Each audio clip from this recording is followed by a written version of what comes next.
আজকের ভিডিওটা হইলো আমার যে ফ্যান রেগুলেটর কানেকশন যেটা করা হয়। তো ফ্যান রেগুলেটর কানেকশন অনেক জায়গায় গিয়া দেখা যায় কানেকশনটা তারা করে ওরকম। রেগুলেটরের কানেকশনটা মেইনও একটার মেইনও দিয়া ওই রকম মেইনও দিল দিয়া আর নেক্সট তারটা সুইচর ওই সুইচর নিচে দিয়া নিচে আমি কানেকশন করিয়া দেখাই, না করলে তো বুঝতা না আপনারা কানেকশনটা কীরকম হয়। তো এরকম কানেকশন হইল।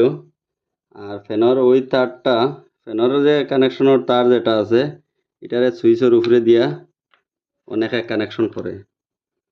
অনেকে কানেকশন করে আমি কইতে চাই আর যে এই কানেকশনটা এরকম করলে ফ্যানের রেগুলেটরের কানেকশনটা তো লাইনের লগে ডিরেক্ট হইল। এটা রেগুলেটরও কন্টিনিউ আমার কারেন্ট থাকে। রেগুলেটর কন্টিনিউ কারেন্ট থাকার কারণে গিয়া রেগুলেটরটা তাড়াতাড়ি খারাপ হয়ে যায়। কোনো সময় দেখা যায় রেগুলেটরটা বাস্ট হয়ে যায়।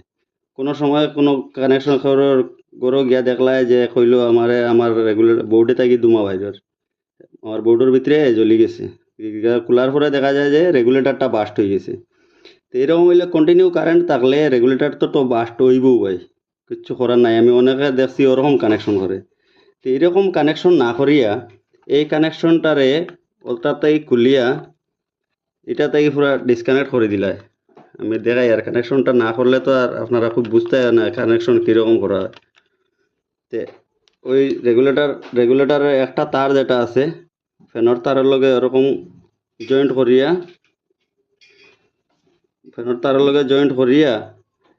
আর একটা রেগুলেটর তার যেটা আছে ওইটা সুইচের উপরে কানেকশন করে দিলে ওটা সুইচের কানেকশন ওরকম করলে উপরে কানেকশন করলে আমি কানেকশন করিয়া দেখাই আপনারে।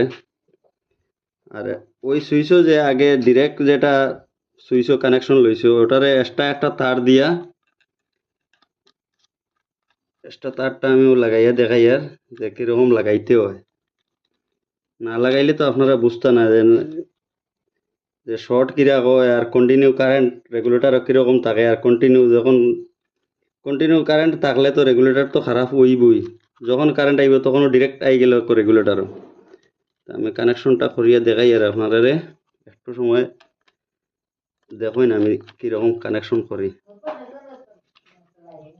কানেকশন করলে পরে বুঝতে পারবা যে কারেন্ট কন্টিনিউ থাকলে কিতা হয় আর না থাকলে কিতা। আমি রেগুলেটরটা কানেকশন করিয়া আপনারা দেখাইলে পরে বুঝতে পারবা যে রেগুলেটরও কন্টিনিউ কারেন্ট এরকম করলে রেগুলেটর আর কন্টিনিউ কারেন্ট থাকতো না।